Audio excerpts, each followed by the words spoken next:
Nous sommes donc Anthony, Maxime et Maxime. On se présentera chacun à notre tour. Je suis l'un des cofondateurs à Cocolabs. Je réalise des marketplaces depuis 2009. J'ai eu la chance d'accompagner directement et indirectement le lancement d'un peu plus de 100 marketplaces au long des années, quasi exclusivement toujours dans le domaine des métiers des services.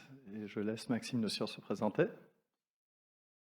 Bonjour à tous, donc moi je suis Maxime Le Sieur, je suis UX designer chez Cocolabs depuis septembre 2019. J'ai participé à la création de plus d'une dizaine de marketplaces, donc au niveau design, et je participe aussi, vous le verrez par la suite, à l'amélioration de notre solution de marketplace qui s'appelle Cocorico. Et je fais ce métier tout simplement parce que j'ai fait une spécialisation en design interactif et c'est ce qui permet donc, avec mon collègue que je vous présenterai tout à l'heure, d'améliorer Cocolabs mais aussi Cocorico. Et bonjour, dans mon cas, je suis Maxime Dubois-Danguin, chef de projet à Cocolabs depuis le début d'année. Ces premiers mois au sein de Cocolabs m'ont permis de travailler sur déjà une bonne quinzaine de marketplaces et donc de découvrir la variété des business sur lesquels on pouvait travailler. Sachant que moi, de plus, venant du monde du conseil, avec donc l'habitude de traduire des besoins business en spécifications techniques, c'est pour moi vraiment une expérience qui est d'autant plus décuplée avec un produit comme Cocorico.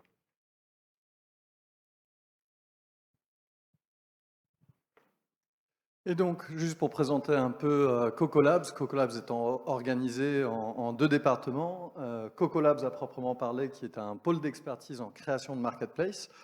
Notre métier est de déployer pour nos clients les marketplaces ou les plateformes spécifiquement conçues selon leurs besoins, toujours dans le domaine de l'industrie des services. Et de l'autre côté, Cocorico, qui est notre technologie que nous employons pour chacun de nos projets et qui est donc ensuite personnalisée selon les besoins de chacun de nos clients. Aujourd'hui, on va parler de la vente en ligne de services et des nouvelles opportunités et surtout des bonnes pratiques. Et ce qu'on a pu apprendre, on ne sait pas, on est loin d'avoir tout appris, mais c'est un domaine qui est assez intéressant parmi les pays du monde. La France est le pays dont la part de services est la plus représentée dans son PIB, avec 82% de l'économie française, qui est une économie de services. Derrière, on a les États-Unis, qui frôlent les 80%. Et on va constater que le e-commerce a surtout concerné la transaction de biens qui peuvent être livrés quelque part. Et en 2009, lorsqu'on m'a demandé de créer pour la première fois une plateforme de services, tout de suite je me suis tourné vers les solutions e-commerce qui existaient à l'époque, me disant produit-service, c'est la même chose. Et j'ai appris à la dure qu'en fait, pas du tout. On a créé toute une série de plateformes à l'issue de ce premier projet qui a été un grand succès. On a ensuite créé Séjourning, puis MrBnB et plein d'autres projets, c'est le sharing. Et à chaque fois, on était à la recherche d'une solution et on se retrouvait à tout construire et on était en train d'apprendre également beaucoup de choses en avançant. Et l'intérêt de l'utilisation d'un outil comme PrestaShop, c'est qu'en son sein, vous avez déjà des bonnes pratiques. Vous n'avez pas besoin de tout découvrir à chaque fois. Et donc en 2015, on a fait le choix de lancer une techno, Cocorico, et en 2016, c'est monté donc notre entreprise autour de ça. Donc le but de cette présentation, c'est vraiment de partager ce qu'on a appris. On a une approche très exploratoire, comme je le disais, il y a une sous-représentation de la commercialisation des services en ligne, alors que c'est le gros de l'économie mondiale. Voilà, c'est un petit moment où on va partager ces informations avec vous. Donc moi je vais démarrer par la présentation des typologies des plateformes. Il y a déjà ce terme plateforme qui apparaît. Alors est-ce que c'est une plateforme, est-ce que c'est une marketplace, est-ce qu'une plateforme et une marketplace c'est la même chose? Il y a différentes tentatives pour décrire les typologies de plateformes. Alors vous avez en fait les plateformes sous ce schéma qui sont une grande famille, on pourrait les appeler de sites internet, qui se décomposent ensuite en plateforme de créateurs et plateforme d'échange. Une plateforme se caractérise par le fait qu'elle met en relation deux ou plus groupes ensemble. Et les plateformes de créateurs sont des plateformes qui réunissent ces usagers autour de contenus, alors que les plateformes d'échange sont là pour créer une transaction ou un échange entre deux parties. Et les marketplaces se situent ici. Donc, ce sont des plateformes de type plateforme d'échange. Leurs cousins, on va dire, sont les plateformes d'investissement. Vous voyez les exemples, ou les plateformes de paiement. Et on a sur la gauche les typologies de plateformes de créateurs.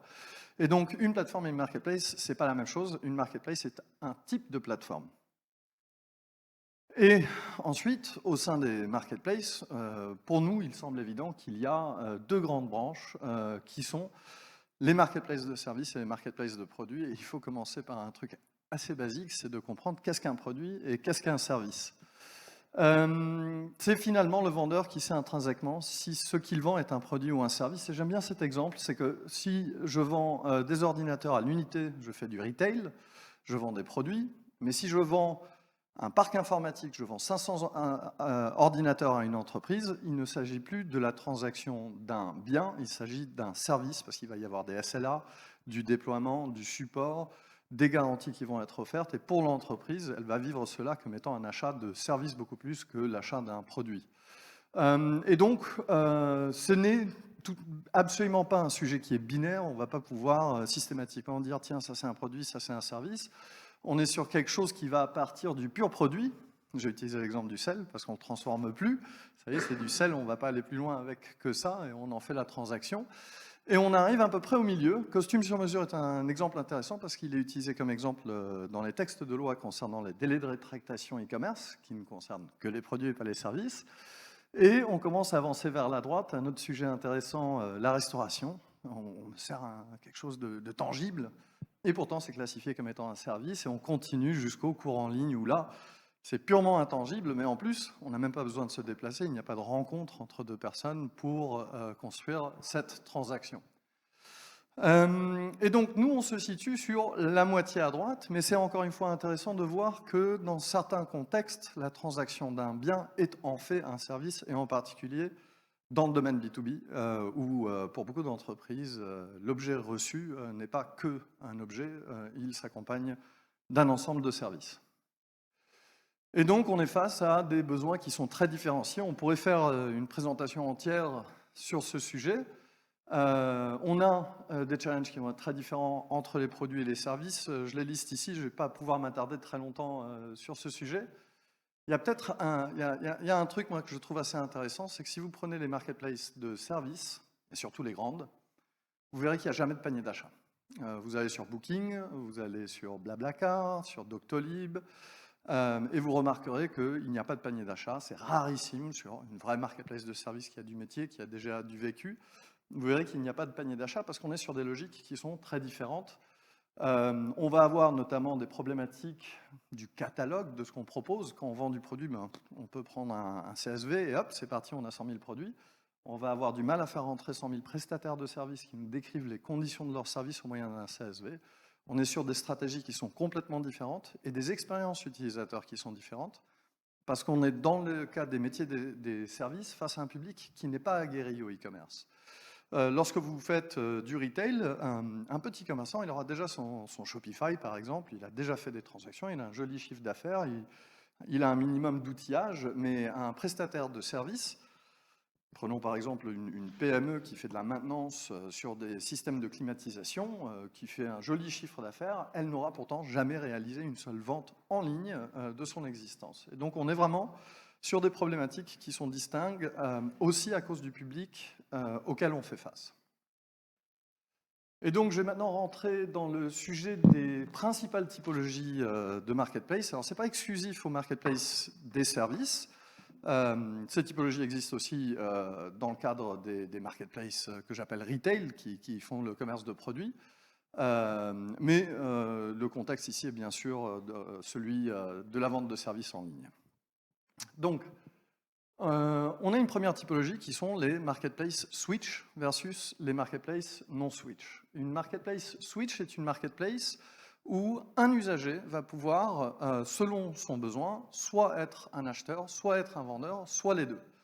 Et donc, vous faites l'acquisition d'un usager, et si par exemple votre plateforme est sur un modèle transactionnel de commission, et que de surcroît vous prenez une commission sur les acheteurs et sur les vendeurs, un usager, ce sont deux lignes de revenus. Une marketplace non switch, c'est le cas typiquement sur les plateformes B2C. C'est une plateforme où le vendeur est distinct, différent de l'acheteur. Il n'a pas vocation à acheter et inversement. Donc je vais commencer avec mes exemples. Je ne vais pas prendre des exemples très pointus. Je vais rester sur des exemples a priori connus par tous. Airbnb est une plateforme switch. Leur modèle, c'est quoi? C'est de vous dire, ben, écoutez, vous partez en vacances, louez chez nous, c'est pas cher, c'est bien, on a plein de choix. Ah bah tiens, du coup, votre appart est libre. C'est le moment de gagner de l'argent, mettez en location votre bien. Donc, un voyage, 2 sources de revenus, on est vraiment sur une expérience switch. Et lorsqu'ils font l'acquisition d'un usager, soit parce qu'il est voyageur, soit parce qu'il veut une source de revenus supplémentaire, on va pouvoir le transformer sur une autre ligne de revenus assez facilement. Les plateformes switch, on le constate, ce sont des plateformes C2C ou B2B. Il faut que les usagers soient pairs l'un de l'autre, alors qu'une plateforme non switch sera typiquement une plateforme B2C. On a ensuite les plateformes Blindside versus OpenSide. Une plateforme OpenSide est une plateforme où le choix de l'offre fait partie intégrale de l'expérience utilisateur. C'est quelque chose d'essentiel pour notre offre. On prend l'exemple d'Airbnb à nouveau. Je vais sur Airbnb, c'est inenvisageable que je dise juste j'ai besoin d'être à Paris de telle date à telle date, 4 personnes, et que Airbnb fasse le choix de l'offre. Ça fait partie de l'expérience que je puisse voir les photos, comparer, faire mon petit shopping, ah tiens, peut-être tel quartier. Alors que sur une plateforme Blindside, vous prenez Uber, vous commandez votre véhicule, vous voyez sur la petite carte qu'il y a une Mercedes classe S juste à côté de chez vous, pas de bol, c'est la Peugeot 405 qui arrive. Vous ne choisissez pas votre prestataire, c'est la plateforme qui fait ce choix pour vous. Et dans l'expérience d'usage du consommateur, une plateforme de type Blindside ne va pas vous impliquer dans le choix nominatif et précis de qui est le prestataire qui vous sera présenté. On a ensuite la notion de marketplace, de service commoditisé versus non commoditisé. Un service commoditisé est un service qui est tellement décrit et clair et évident que je n'ai pas besoin de parler au prestataire pour pouvoir l'acheter. C'est donc un service qui est facile à comparer, parce que son prix est décrit, ses caractéristiques sont décrites. Il est facile à acheter parce que justement j'ai l'information complète et nécessaire pour faire la transaction immédiatement. Et il est facile à prester parce que le prestataire de service connaît le périmètre du service attendu par son client. Et cela est possible lorsque les services sont totalement décrits et ils sont quasiment devenus des produits de ce point de vue-là. Alors qu'un service non commoditisé est un service qui nécessite des interactions et des échanges entre le vendeur et l'acheteur afin d'atteindre la description et la compréhension de la prestation qui sera réalisée et donc du prix qui sera à payer pour ce service. Idéalement, toutes les marketplaces de services seraient des marketplaces de services commoditisés parce que c'est très direct, c'est un achat facile et on avance vite. Cependant, un service non commoditisé, ça revient à une demande de devis, c'est extrêmement universel. On peut tout acheter au moyen d'un devis. Un devis va décrire n'importe quel service dont vous avez besoin. Et on retrouvera des plateformes de services non commoditisés plus souvent sur le B2B, alors que sur le B2C, dans la mesure du possible, on va toujours tenter de packager les services afin qu'ils soient complètement commoditisés. On a ensuite une notion de unmanaged versus managed. Lorsque j'ai lancé ma première plateforme en 2009, il n'était absolument pas question de lancer une marketplace managed. C'était chacun pour soi. C'est comme eBay, il me semble, en 98 ou 97, quand ils se sont lancés. Si l'objet reçu ne marchait pas, tant pis. C'était un peu la jungle, c'était un modèle non managé. À l'origine et au tout début, Airbnb n'assurait pas ses loueurs. Donc, on détruisait tout chez vous. Ouais, tant pis, on était totalement non managé dans l'expérience. Et effectivement, aujourd'hui, on voit que les plateformes qui se lancent sont de plus en plus managées parce que l'opérateur de la plateforme va être beaucoup plus responsable de l'expérience de ses clients vis-à-vis des prestataires que ce que nous vivions auparavant. Et j'étais très surpris de voir Le Bon Coin se mettre à gérer les transactions. Et ils sont en train eux-mêmes, ils partaient vraiment d'un modèle très unmanaged, ils sont maintenant arrivés à un modèle qui est de plus en plus managé, parce qu'ils se mouillent, ils prennent un risque, ils disent on va apporter une sécurité, on va gérer le paiement et on va sécuriser vendeurs et acheteurs lorsqu'ils font usage de notre plateforme. On a les notions de marketplace d'offres et d'appel d'offres, et en français, ça marche assez bien, cette dichotomie. Une marketplace d'offres, c'est une marketplace où, en tant qu'usager, je cherche, et qu'est-ce que je trouve? Je trouve des offres, et je vais faire mon shopping. C'est adapté à toute typologie de marketplace, à tout type de service. C'est une approche qui est très globale, mais qui se focalise sur une amélioration de l'expérience des acheteurs, parce qu'ils sont en train de faire du shopping, encore une fois. C'est assez immédiat, je n'ai pas besoin d'interagir pour trouver les prestataires qui peuvent m'intéresser. Alors qu'une marketplace d'appel d'offres, ce sont les clients qui vont exprimer leurs besoins, et ce besoin va être analysé par la plateforme, et va être diffusé auprès des prestataires adaptés à la nature de cette demande. Et cela offre donc une meilleure expérience pour les vendeurs, parce que là, c'est eux qui font du shopping, mais de clients. Ils arrivent sur leur plateforme, on va leur présenter les appels d'offres, ils sont déjà sélectionnés parce que la plateforme est capable de faire cette première sélection, et ils vont ensuite pouvoir décider de se positionner sur telle ou telle demande. C'est intéressant, ce type de stratégie va nous permettre de gérer des cas où il y a une forte asymétrie entre l'offre et la demande, ou si on est sur des marchés émergents, ou, et ça arrive très souvent, si on est en train de changer des usages, c'est-à-dire qu'on est face à des prestataires qui n'ont jamais vendu en ligne, qui du coup n'ont pas envie de vendre en ligne, et c'est aux côtés du prestataire qu'on a besoin de faire beaucoup d'efforts pour les faire venir sur les plateformes, afin de provoquer un changement de leur part. Et ça, typiquement, encore une fois, dans les métiers de service, on va avoir des notions de plateformes on-demand versus des plateformes planifiées.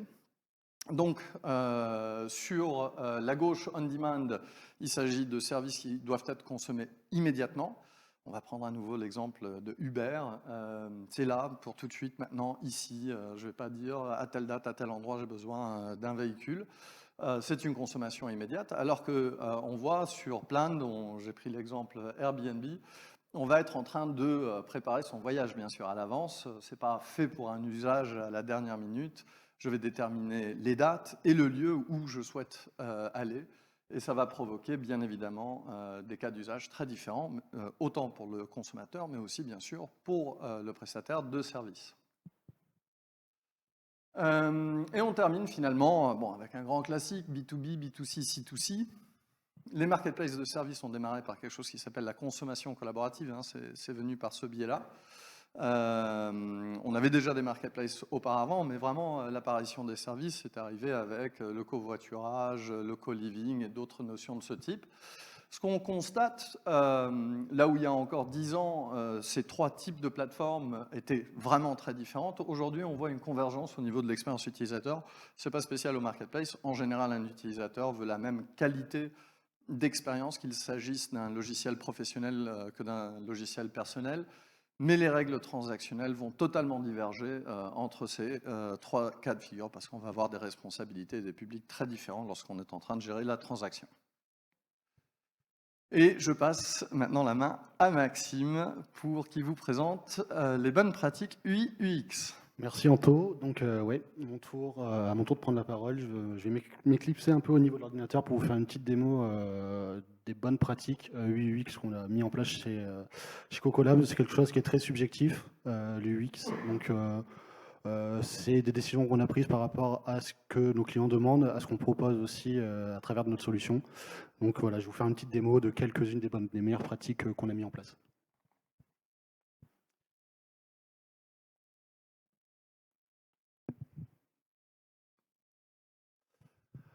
Alors voilà un exemple de marketplace basé sur Cocorico, sachant que le gros de notre travail dans le pôle design avec mon collègue qui s'appelle Adrien Donneau, c'est de travailler sur l'amélioration de Cocorico, parce que Cocorico, grosso modo, c'est le squelette qu'on utilise pour la création et le déploiement des plateformes de nos clients.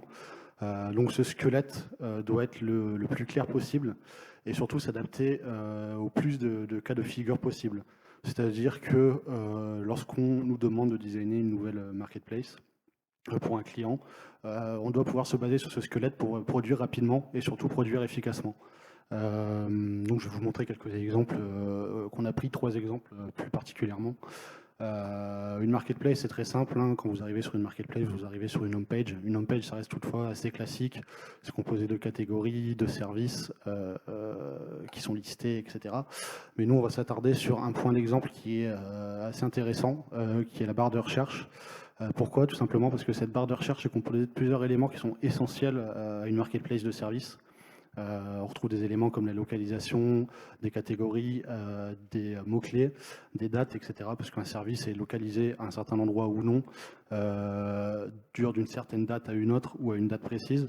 Donc c'est quelque chose qui est très important pour l'utilisateur afin qu'il puisse faire sa recherche et surtout trouver le service qui lui correspond le mieux.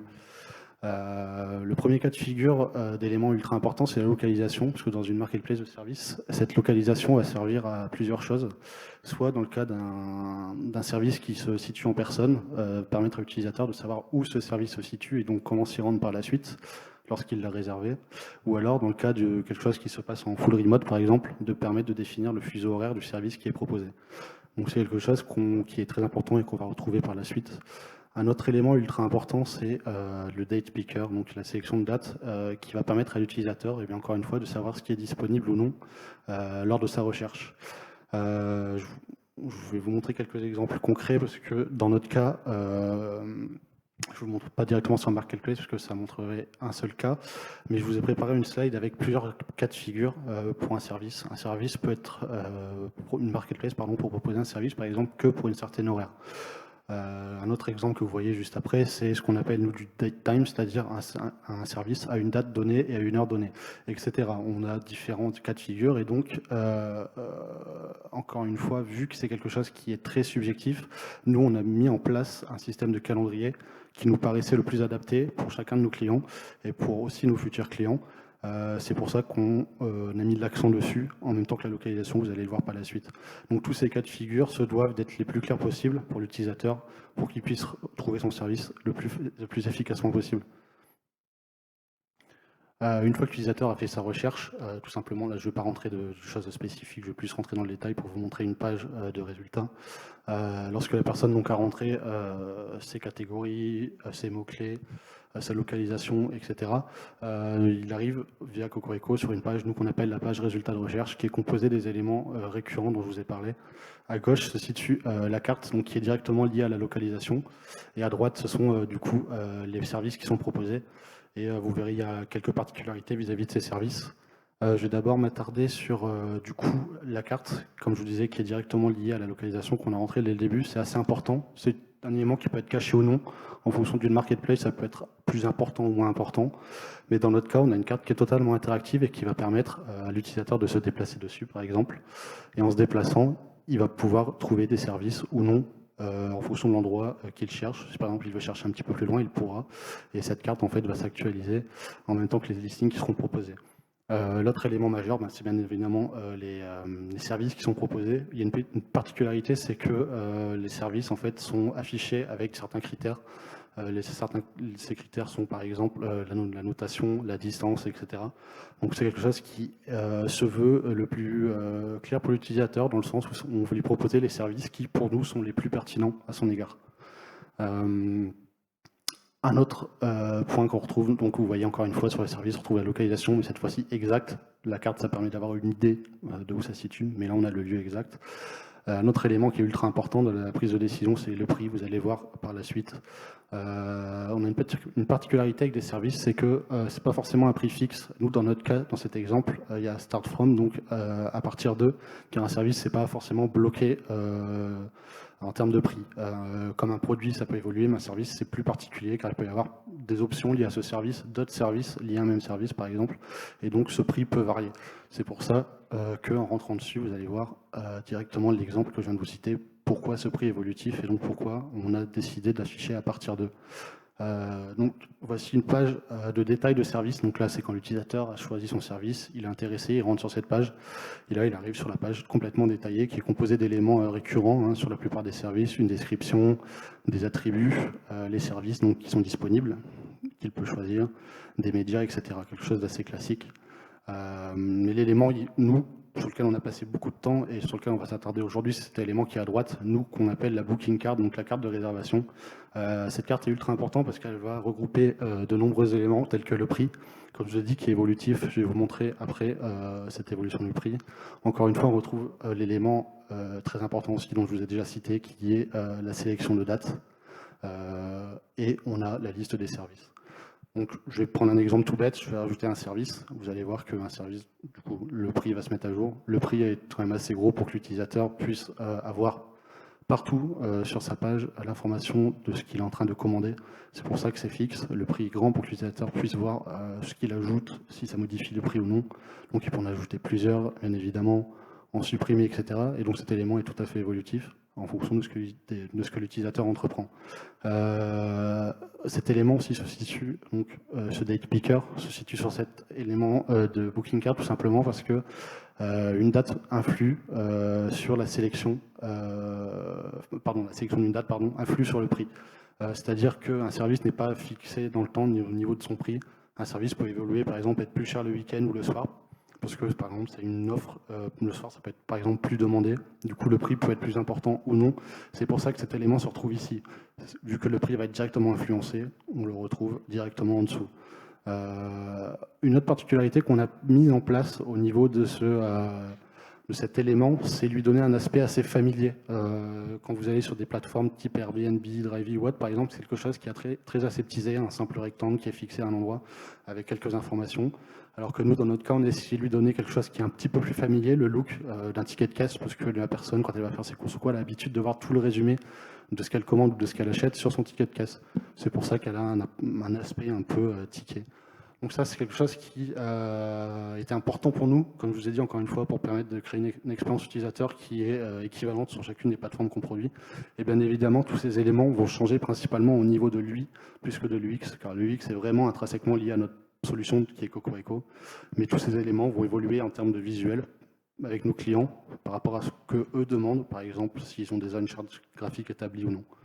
Je pourrais m'attarder plus longtemps sur tout ce qui est le flow de commandes, etc. Mais malheureusement, aujourd'hui, ce serait un petit peu trop long. L'UX, encore une fois, c'est quelque chose qui est très subjectif et qui peut être très long à expliquer. Les choix que l'on fait chez Cocorico sont quand même importants, mais on ne va pas trop s'attarder dessus. Donc voilà un peu les 3 bonnes pratiques, entre guillemets, qu'on a mis en place chez nous. Et je vais laisser la parole à Maxime qui, lui, va vous montrer des cas d'études directement liés à ce que Anthony et moi venons de vous présenter. Merci beaucoup, Maxime. Donc effectivement, là, ce que vous avez compris jusqu'ici, ce qu'on a vu, c'est les différents types de plateformes que l'on avait pu distinguer au cours des différents développements et des créations qui sont sorties des bureaux de Cocolabs. Vous avez pu voir également les différents choix que l'on a fait en termes d'architecture de base, qui est le point de départ de toutes les plateformes que l'on va créer. Maintenant, la question, c'est qu'est-ce que ça va devenir à la fin ? Qu'est-ce que ça va devenir finalement en sortie? Qu'est-ce que l'on va obtenir comme plateforme finale? Et peut-être que vous posez la question également de à quel type de business est-ce qu'il est possible d'adapter une architecture comme celle que l'on a actuellement dans la solution de base Cocorico. Je vais vous présenter aujourd'hui 2 cas d'études qui, je l'espère, pourront vous montrer la diversité des usages que l'on peut avoir à partir de Cocorico et à quel point cette solution est également évolutive comme on l'a souhaité. La première que je voudrais vous présenter s'attaque à une problématique dont vous êtes peut-être au courant, qui est celle de l'accès à la propriété intellectuelle. Aujourd'hui, il y a un ensemble de nouvelles technologies qui se développent à une vitesse absolument affolante. Toute la question qui se pose, c'est sur quoi se base cette technologie, sur quelle propriété intellectuelle, qui déjà a la propriété intellectuelle, sur quels autres éléments est-ce que ma technologie s'appuie, et donc peut-être à qui dois-je également une partie du mérite de la technologie que je développe. La réalité que le client a constatée avant de venir nous rencontrer, c'est la difficulté pour les personnes de contractualiser cet accès à la propriété intellectuelle. Et pour cela, il a souhaité développer avec nous, en collaboration, un environnement qui permettrait de simplifier ces contractualisations, cet accès à l'usage des différents brevets. Et pour ce faire, il a imaginé la plateforme Front d'Avenue. Et donc cette plateforme est une plateforme que l'on pourrait, pour reprendre les termes d'Anthony, assimiler à une plateforme d'offres, étant donné qu'elle va permettre d'une part aux gestionnaires de brevets de disposer d'un ensemble d'outils permettant de classifier leurs brevets de manière simple et accessible, et d'autre part pour les personnes souhaitant y avoir accès, de pouvoir trouver les différents brevets qui sont liés à la technologie dans laquelle ils travaillent. Sachant que la première version de la plateforme est principalement axée sur les technologies de réseau mobile, donc de 2G à 5G. Tout ceci dans l'objectif pour les personnes de simplifier une contractualisation qui aujourd'hui passe assez régulièrement par des procédures légales, des tribunaux ou d'autres éléments. Ici, l'objectif est de permettre à chacun d'être d'une part clair sur leur manière de gérer cet accès et également de fournir tous les éléments nécessaires à renseigner afin de pouvoir contractualiser simplement l'usage de ces portfolios. Ici, le business model qui a été choisi par notre client, c'est une méthode d'abonnement qui permet, en fonction de la situation du gestionnaire de brevets ou de la personne qui souhaite les demander, d'avoir un accès qui va être plus ou moins limité à la plateforme et à toutes les possibilités de gestion qu'elle offre. C'est l'écran que vous voyez au milieu qui donne toutes les indications et c'est une des nouvelles fonctionnalités que nous avons intégrées à la plateforme avant de pouvoir y accéder, avec tout ce que cela implique en termes de données, bien évidemment. Une fois que la personne va pouvoir passer, va passer cette phase de souscription, elle va directement pouvoir après retrouver des interfaces depuis lesquelles elle va pouvoir gérer ses brevets, éventuellement générer des demandes d'accès. Et pour ce faire, en suivant le même principe que le trajet que vous a montré Maxime juste avant, il va lui être possible d'accéder à tout un ensemble de documents qui déjà seront pré-remplis par le propriétaire de ce portefeuille, qu'il pourra remplir, qu'il pourra renseigner avant de les réuploader et de les envoyer. Tout ça, c'est quelque chose qui est automatisé et qui facilite énormément la communication entre les différentes personnes. Une fois cette demande réalisée, il est ensuite possible, dans un second temps, via la plateforme, de réaliser un contrat en bonne et due forme, qui est par la suite certifié dans une chaîne blockchain, avec intégration d'une solution tierce, avant de pouvoir finalement concrétiser le tout et signer le document de manière bipartite. Le principal challenge que l'on a pu rencontrer avec cette plateforme, dans notre cas, c'était la masse d'informations qu'il a fallu traiter à l'intérieur. Je ne sais pas si vous avez déjà eu l'occasion de consulter un brevet intellectuel. Si vous ne l'avez pas fait, je vous le conseille, c'est assez intéressant. On parle de documents qui sont non seulement énormes, mais également très nombreux. On a une base de données avec plusieurs centaines de milliers de brevets qu'il faut importer et qui sont mis à jour régulièrement, dans un format extrêmement standardisé. Et on parle souvent de textes extrêmement longs. L'intégration du coup de cette base de données a pu être faite en se connectant à l'Etsy, qui dispose de la base de données avec tous ces différents éléments, intégrer cette base de données de manière automatisée à la plateforme et bien évidemment l'indexer après dans les différentes entités que nous connaissons aujourd'hui. Et cette plateforme est vraiment un très bon exemple de... Ici, nous avons pu réadapter une structure en fond qui était au départ prévue pour des services en proposant non seulement une classification différente, mais également tout simplement une réimagination de ce qu'était l'objet par la suite que nous manipulions. Ici, on parlait de services, là maintenant on parle de brevets, de classification de brevets, et également une amélioration de tout le parcours pour permettre une contractualisation beaucoup plus simple. Voilà, c'était le premier exemple que je souhaitais montrer. Pour prendre le deuxième, on va revenir peut-être sur un milieu qui est plus connu de manière publique, qui est le domaine des chantiers et du BTP. Dans le cadre du client UnTerms, sa problématique était de fournir un outil facile d'usage pour des chefs de chantier qui pouvaient simplement se retrouver en manque de personnel à un moment donné, ou bien qui avaient un réel besoin de planification en amont d'un projet. Il souhaitait leur proposer un environnement dans lequel ils pourraient, d'une part, concevoir et configurer le projet, et après, en se plaçant dans le contexte d'une marketplace d'appel d'offres, recevoir les demandes de tout un ensemble de travailleurs qui arriveraient sur la plateforme, et à partir de là, pouvoir composer l'équipe, finalement, qui va réaliser son chantier. Donc pour ce faire, la première chose qu'il a fallu penser, c'est avant tout, en termes de design et d'expérience, à ce que cela puisse être une application utilisable en toutes conditions, sur des appareils mobiles principalement. C'est pour cela que nous avons imaginé la chose, c'est un des commentaires que nous faisons. On l'a imaginé pour les gros doigts, tout simplement, afin que ce soit aussi pratique d'usage que possible. L'idée étant qu'une personne souhaitant réaliser un travail ou proposer ses services va pouvoir arriver sur la plateforme, effectuer une recherche en fonction du type de service qu'il est en mesure de proposer, mais également, peut-être si on parle d'équipe, de la quantité de travail, en chose que l'on définit en jour homme dans le cadre de cette plateforme. Il va pouvoir arriver donc sur les différents chantiers qui sont disponibles et qui ont été configurés en amont et proposer à ce chef de chantier ses services sur une certaine durée, évidemment, avec un certain nombre de personnes et des dates, bien sûr, qui vont régir les différents jours hommes qui seront fournis.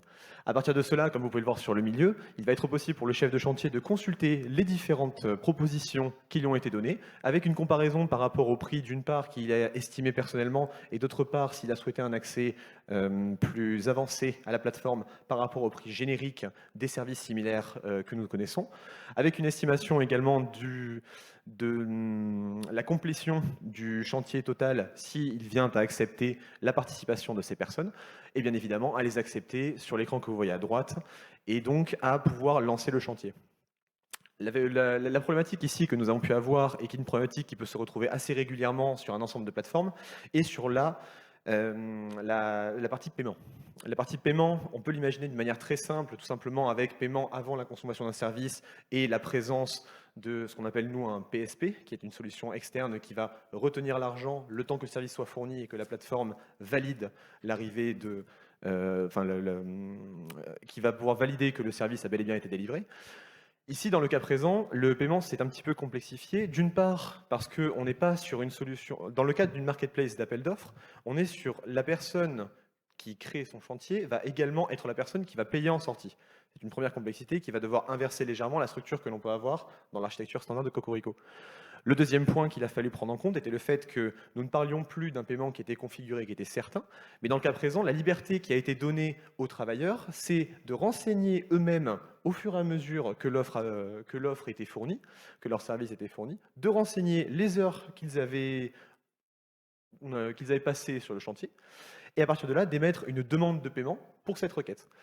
Ce qui entraîne du coup qu'il allait falloir bien évidemment tout un suivi du budget qui était prévu initialement, s'assurer qu'il n'y ait pas de dépassement ou alors mettre en place des instances qui permettaient de gérer ces dépassements et des explications. Donc vraiment tout un accompagnement et tout un tas de règles qui permettaient une bien plus grande liberté au final du point de vue d'une part des travailleurs et bien sûr du chef de chantier qui va pouvoir adapter autant qu'il le souhaite sa force de travail. Et tous ces éléments-là sont autant d'éléments qu'il faut réfléchir au moment où l'on conçoit une marketplace. C'est finalement l'idée qu'il faut retenir de celui-là. C'est que beaucoup de choses peuvent paraître extrêmement simples au moment où on le fait en dehors d'une plateforme standardisée, en dehors d'un programme finalement. Mais la réalité, c'est que lorsque vous décidez de créer une marketplace, ce sont autant d'éléments qu'il va falloir savoir standardiser ou non, mais du moins pour lesquels il va falloir pouvoir définir des règles et des éléments que l'on pourra renseigner par la suite dans le programme.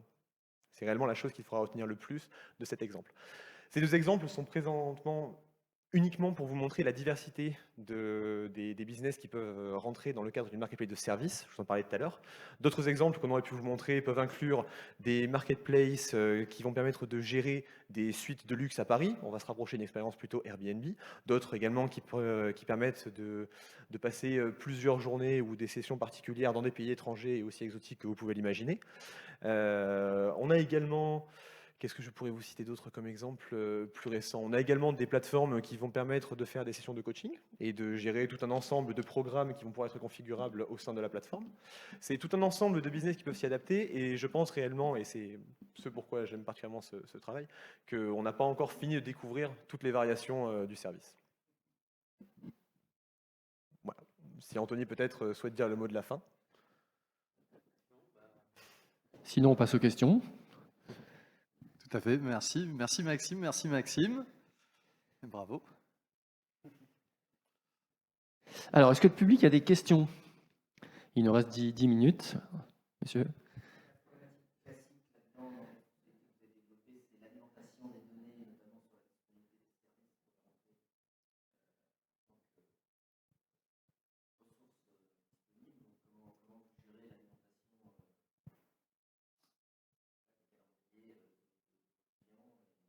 Comment vous gérez l'intégration des calendriers de vos clients? Je répète la question pour les gens qui nous suivent en ligne. Tu veux que je réponde, Anthony, peut-être? Oui, je te laisserai peut-être terminer parce que Maxime donnait un exemple qui était très intéressant. Ça dépend de la nature du service qui est commercialisé, bien sûr. Moi, je vais peut-être apporter une réponse beaucoup plus générale. Ce qui est challengeant et super intéressant dans notre domaine, c'est qu'on ne peut pas importer des hommes en masse. Et un service est rendu par un être humain et il a ses aléas, il est difficile à contrôler, à maîtriser, tel un objet qu'on peut poser sur une étagère et on se dit bouge pas. Et donc autant on peut importer en masse des produits, autant on va devoir monter une stratégie d'onboarding de prestataires de services. Et on a des fonctionnalités effectivement natives qui ont été conçus et améliorés au fil du temps, parce que maintenant on est à plus de 200 plateformes déployées, et à chaque itération on est en train d'apprendre et d'améliorer, parfois de se tromper aussi, il faut le dire, mais en tout cas on apprend au fil du temps, et on est sur des logiques qui en réalité ne devraient pas être comparées.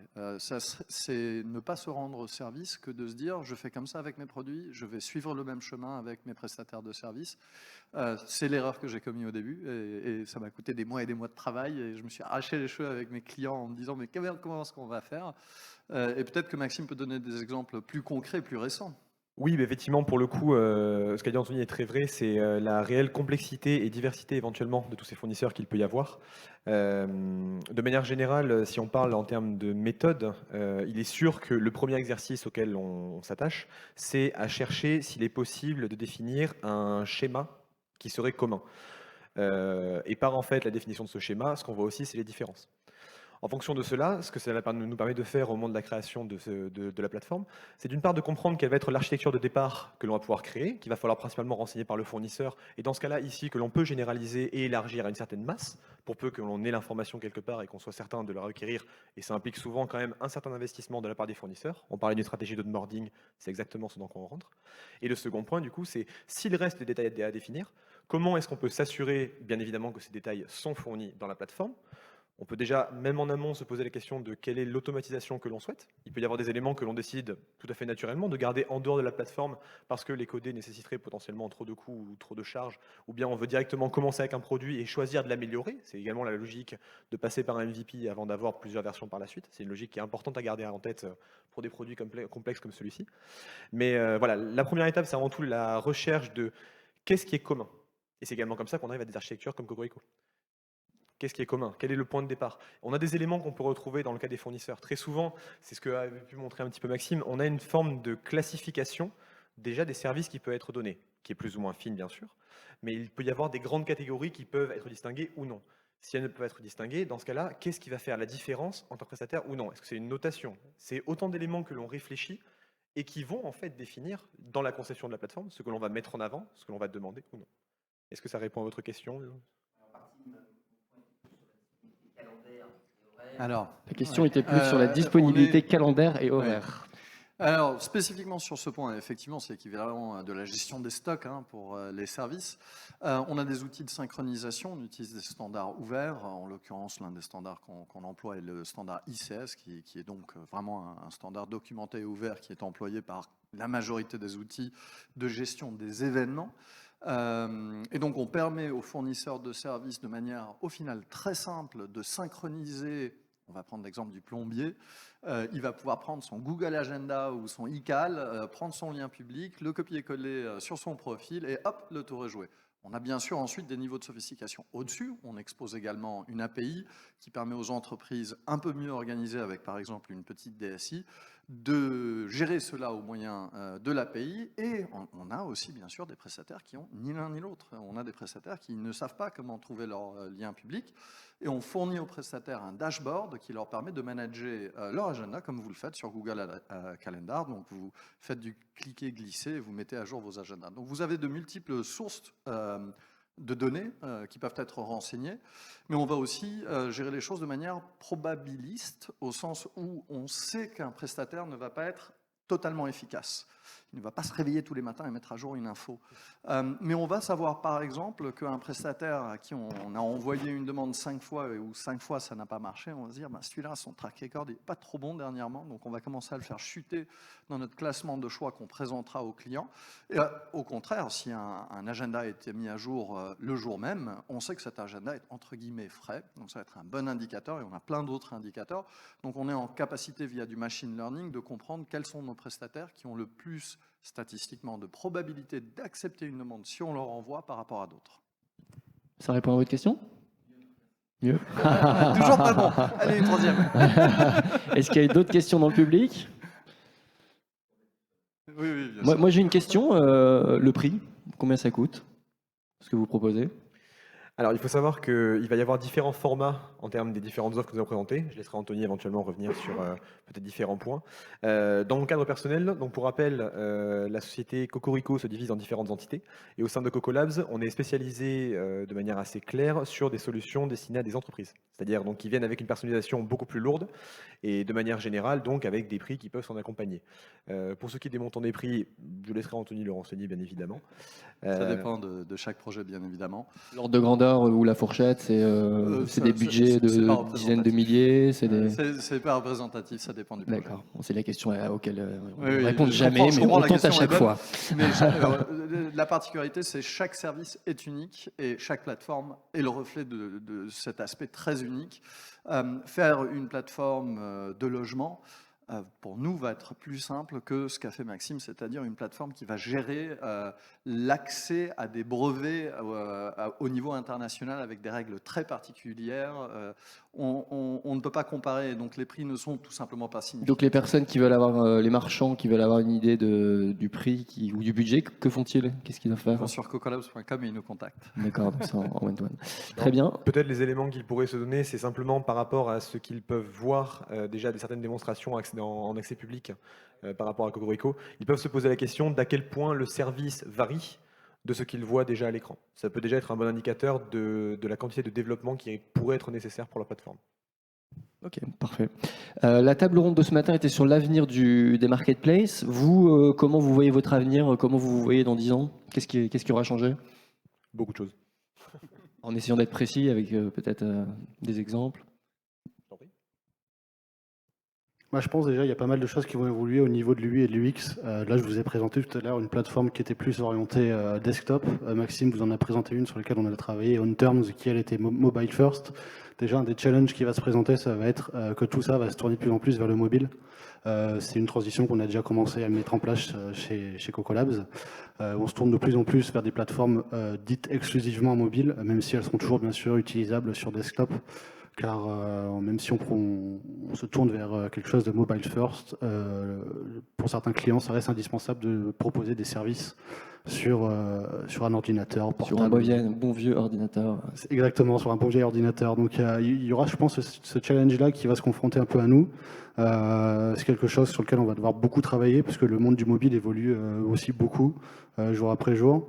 C'est ce qui est aussi intéressant, hein, c'est qu'on sera toujours en train de faire évoluer nos interfaces, toujours en train de proposer quelque chose qui sera de plus en plus adapté aux besoins. Donc voilà en tout cas l'une des particularités que je vois vis-à-vis de mon métier chez Coco Labs. Est-ce que le public, oui, avec les 3 minutes qui nous restent?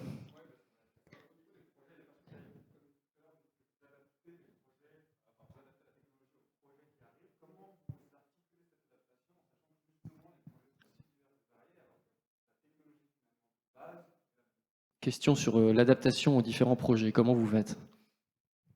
Alors, je vais peut-être pas forcément rentrer dans le détail de la méthode, mais la méthode, on a l'habitude de fonctionner en méthode agile. C'est-à-dire que de manière générale, on sait que c'est un produit qui va amener à évoluer parce qu'on va découvrir également, comme l'avait dit Anthony, on est dans une logique qui est exploratoire. Donc cela implique principalement qu'il ne faut pas chercher à figer dans le marbre trop tôt ce que l'on souhaite. On peut avoir une excellente connaissance du marché, c'est sûr, mais le fait de digitaliser ce marché implique forcément des changements dans les comportements. Et tous ces éléments-là, à mon sens, ne doivent pas être figés trop rapidement. Du coup, pour ce faire, bien évidemment, lorsque l'on commence un projet de plateforme, la première inquiétude pour nous, c'est de bien comprendre de quoi on parle. On a vu la diversité, encore une fois, je ne reviendrai jamais assez dessus, des services qui peuvent être proposés. Il est extrêmement important, si on veut pouvoir proposer une marketplace qui soit adaptée au service dont on parle, que l'on comprenne déjà bien le service. Une fois qu'on a compris le service, il faut comprendre comment, sous quelle forme l'entreprise cliente va venir la délivrer.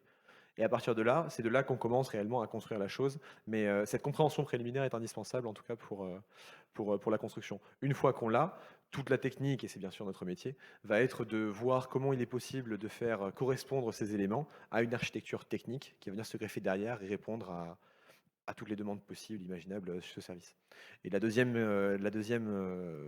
problématique dont on parlait était justement toujours de bien comprendre l'objectif final du client et d'essayer de distinguer dans cet objectif final par quel trajet est-ce qu'on peut y arriver, comme je disais, sans s'enfermer trop rapidement, et en même temps, tout en étant sûr, dès les premières étapes du projet, de fournir un maximum de valeur aux utilisateurs finaux de la plateforme.